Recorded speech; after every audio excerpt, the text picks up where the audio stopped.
یو نوجوان څلورو میاشتو له لاړې چې څنګه لاړې دلته کور اور واخیست کور یې وسوځېدو ښځه او بچي پلار کره لاړو چې پلار کره لاړو زما عزتمندو هلته چودرین خپلو کې میټینګ کړی چې یو پروګرام کوو د پروګرام دپاره پیسې د دنیا پیسې را جمع کړي دا چودریان غټ غټ خلک مالداره خلک نو یو چودري پکې ویلې چې هلکه داسې کار دی دا دومره پیسې هسې بادو زمونږ علاقه کې زمونږ یو ګاونډي څلورو میاشتو له تلی په تبلیغ کې او د هغې کور سوځېدلی دی او ښځه او بچي پلار کره تلي داسې کار به وکړو په دې پیسو باندې به ورله کور جوړ کړو څه به وکړو کور دا په دې ړونو کې دا فیصله چا راوسته دا الله راوسته دا دې طرف ته چا متوجه کړ دا الله متوجه کړو زما عزتمندو هغه چودرینو پیسې را جمع کړي او دې نوجوان له مزیدار کور جوړ کړو او ښځې پسې لاړو بچو پسې او ښځه بچي راغه ورته وایي دا واله دا ستاسو کور دا د کور چابینې کور هم مبارک شه بس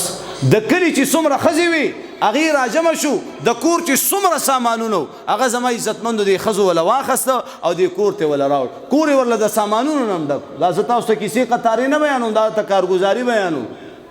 دا ته کارګزاري بیانوم نو چې کله هغه نوجوان د څلورو میاشتو نه واپس راغی نو هغه چې څلورو میاشتو تللو نو داسې د خټو کچه کور به و چېرته نو هغه کوڅه کې خپل کور پسې ګرځي چې کور مې څه شو کور یې خو پوخ شوی نو هغه بچی د کور په دروازه کې ولاړ دی وایي بابا جانه راځه زمونږ کور دا دی نو پلار یې دومره خوشحاله شو چې دا څنګه چل دی چې کور ته رادننه شوې ښځه ورته وایي سړیا ته د الله په لاره کې الله زمونږ دومره مددونه نصرتونه کوي زه سړیا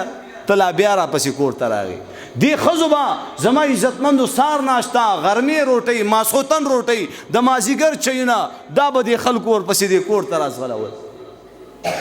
نو په ایمان ووایه رزق ورکوونکی څوک دی الله نو انشاءالله موږ هم نور د کور دا بستره پرېږدو دا کور نن نفس دا کورونه پرېږدئ د یو سیروزې دپاره د یو څلورو میاشتو دپاره یو چیلې دپاره چې په مرګ باندې حاجي صاحب د دې کور نه دې بار کوو نو په دې خپل ژوند باندې دا خپله بستره اوچته که او تبلیغ ته لاړ شه په دې خپل ژوند باندې دا بستره اوچته که چې زما دا بستره به زما په مرګ باندې یو ورځ د دې کور نه اوچتېږي نو زما عزتمندو په الله قسم چې کومه بستره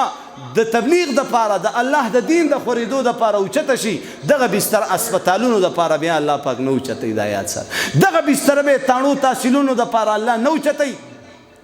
نن نوجوانان وګوره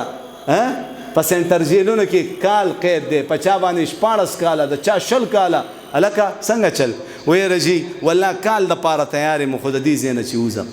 کال دپاره مې کښېنه اوس سانس ہے چانس ہے سانس ختم چانس ختم عمل وکړو انشاءالله الله دې په دې ټولو خبرو د عمل کولو توفیق را نصیب